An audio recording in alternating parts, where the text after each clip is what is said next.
ஆக்சுவலா இந்த வீடியோ எல்லாரும் நீங்க பாருங்க. ஆக்சுவலா வந்து நாங்க திருச்செந்தூர்ல இருந்து காலைல 7:30க்கு கிளம்புறோம். இது எங்க பிளான். மதுரை மாநாடு நாங்க போனோம். 7 மணிக்கு இந்த இடத்துக்கு சில வேன் வந்துருச்சு. நாங்க ஒரு செட் ஆஃப் பீப்பிள் திருச்செந்தூர்ல எங்களுக்கு இன்னும் போலீஸ் வந்து எங்களுக்கு என்ன சொல்றது வேனுக்கான பாசே தரல. கேட்டா 1008 காரணம் கேட்காங்க. டிரைவர் போட்டோ தாங்க அதை தாங்க இதை தாங்க. லாஸ்ட் வாய்ப்பே கிடையாதுங்க. எனக்கு ரொம்ப கஷ்டம் தான் உண்மை சொல்றேன். போலீஸ் கேட்கறதுல நியாயம் இருக்குது. பட் இருந்தாலும் அவங்க வேறே ட்ராக் பண்றாங்க. இந்த இடத்துக்கு நாங்க 1 மணி நேரம் நிக்கிறோங்க. பாருங்க வேண்டா காட்டுற பாருங்க. இந்த வேன்லாம் வரிசையா பாருங்க. கிட்டத்தட்ட இத்தனை வேனுக்கு பாஸ் கொடுக்காம இன்னும் எங்களை வெயிட் பண்ண வைக்கிறாங்க.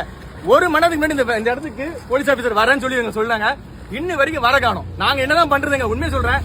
நாங்க எல்லாருமே டீசெண்டா இருக்கணும் நாங்க நினைக்கிறோம். ஓகேவா? எங்கயாவது இவங்க என்ன பண்றாங்கன்னா எங்க மேல தப்பு காட்டி நாங்க தான் பண்றோம் அதனால பாஸ் தர மாட்டோங்கிற மாதிரி ஒரு சோசியல் மீடியாவில ஒரு நெகட்டிவான இது பண்றாங்க. இவ்வளவு பண்ணி நாங்க பொறுமையா தான் இருக்கும். ஓகேவா? இப்போ 7 மணி 11 மணி ஆச்சு.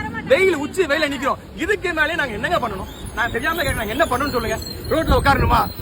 ஏங்க இதே ஆளுங்கட்சிக்கு இது மாதிரி பண்ணுவீங்களா? நீங்க சொல்லுங்களேன். இது சத்தியமா இதெல்லாம் ஒரு தவறு. ஒரு புது மாற்றத்துக்காக ஒரு என்ன சொல்ற தமிழக வெற்றி கழக தலைவர் விஜய் அவர்கள் வராரு. நாங்க எல்லாம் அவருக்கு பின்னாடி சப்போர்ட் ஏதாவது ஒரு அடுத்த லெவல் கொண்டு போய் நினைக்கிறோம். உண்மையிலே இந்த மீடியாஸும் இந்த போலீஸ் ஆபீசர்ஸ் நிறைய பேர் சிலர் இந்த மாதிரி தப்பு பண்றாங்க. மக்கள் நான் உங்க மக்கள் நான் சொல்ல புரிய வைக்கணும். நான் சாதாரண மக்கள் இந்த புரிய வைக்கிறதுக்காக தான் இந்த வீடியோவே.